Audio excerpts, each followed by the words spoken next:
Hey, what's up, guys? Kaiser here, back with another book review, and today I have an oldie but goodie, a classic in the self-help, self-improvement space, and it's by our friend, all of us know who this guy is, right? Tony Robbins.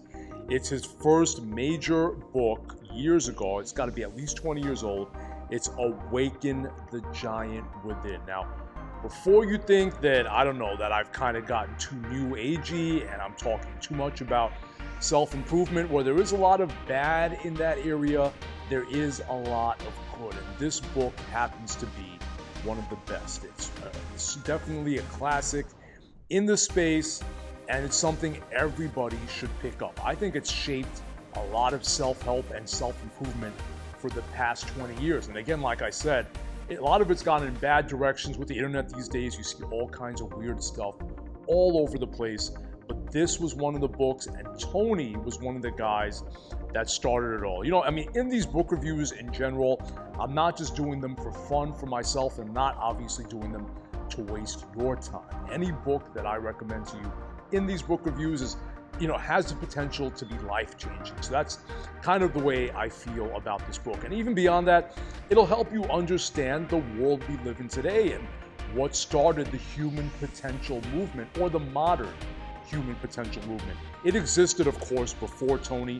Tony worked for and was influenced by a guy, Jim Rohn. Jim passed away, I think, about 5 or so years ago, but there's a lot of stuff on YouTube.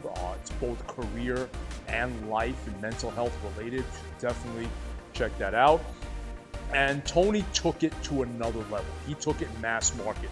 If you're old enough, you remember Tony used to be on TV and infomercials all the time. He has like a different look. He has this like stubble thing going on and all that, and he's tall, so I think the ladies like him. So he took the whole self-help thing to TV, made it mass market, and influenced a lot of people. So just because self-help has a bad rap, don't blame him for it. Now, when you even think about a business like Better Body, in a lot of ways, this is self-help. You got to say it's self-improvement. You have to believe in yourself.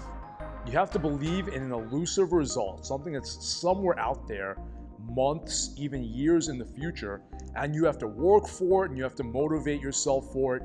You have to believe you can be a better you, that you weren't born a certain way and you're stuck that way, that you have the ability to change. And it sounds kind of obvious, like common sense, especially if you're a Better Body member, but it's not that common. Even think about your parents.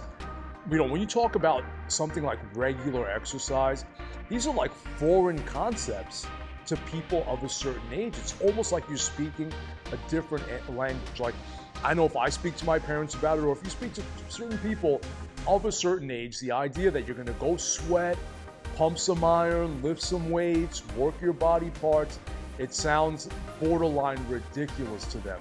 To them, working out is doing some housework, some yard work, going for a walk. These concepts, the things that Tony talks about, weren't part of our culture just a few years ago when your parents and my parents grew up. So the idea of fitness seems foreign to them, and also the idea that you can proactively change your life. That if you don't like what you're doing, you can change it. If you don't like how you feel, you can think a different way. These are foreign, alien concepts to some people, to people of a prior generation. To new people, in our new age, to modern people, this is kind of, almost second nature. We almost feel like take it for granted, the fact that you can think more positively, be positively, live positively, have positive thoughts, a better outlook, a better life, and it's going to influence what you see around you. We've had books like The Secret. Oprah is really into this stuff. Well, Oprah and this guy, I think, are like kind of best friends. He's been on there a lot of times, but she's really into this stuff. So we really take it for granted. Maybe a lot of us don't do as much as we could on this, don't realize how much proactive influence we can have on our life. And in that way, this book will help you. It's certainly a classic in that area. So that's the bottom line, guys. Nothing more I want to say. Just give it my full endorsement. Read through it. He's just going to give you some idea here. Physiology, the power of movement. I just flipped and opened to that page, but that couldn't be a better message for the influence of working out on your mental health and on your just emotions in general. So that's one thing. Meaning is often a matter of focus. It couldn't be more true. The meaning you find, the things you see around you, they're all mental constructs. They're all fake. They're all words you're putting on an emotion. You can just change those words, change the construct, and have an entirely different meaning. And Tony's going to teach you some of that. Change your states and you change your life. Just a lot of that stuff, fit the word to the deed. I think you're kind of getting the idea. A lot of positive thinking, but you know what? With everything we see in the media, things we see in the news, very often, believe it or not, the people, well, I'm sure you'll believe it, the people around you are negative. People in better body are a certain type of people.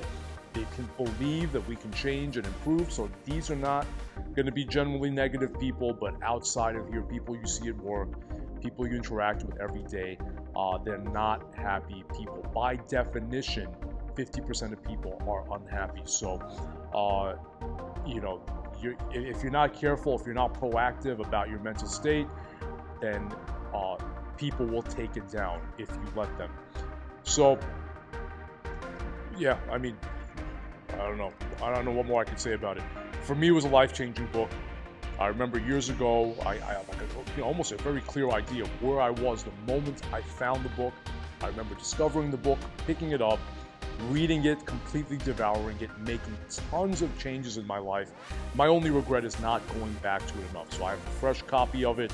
I'll be sure to read it and reread it, and I would recommend the same for you guys. So one of my favorites, not necessarily a fitness book per se, but like the chapter I turned to about movement, that's of course fitness related, and most of fitness, half, maybe more than half, maybe 90%, who knows, is a mental game. And Tony Robbins, in his book, Awaken the Giant Within, will help you with that, guys. So that's it for this episode of the book review. I hope you loved it. I hope you pick up this book, and you'll be hearing from me again soon. Take care.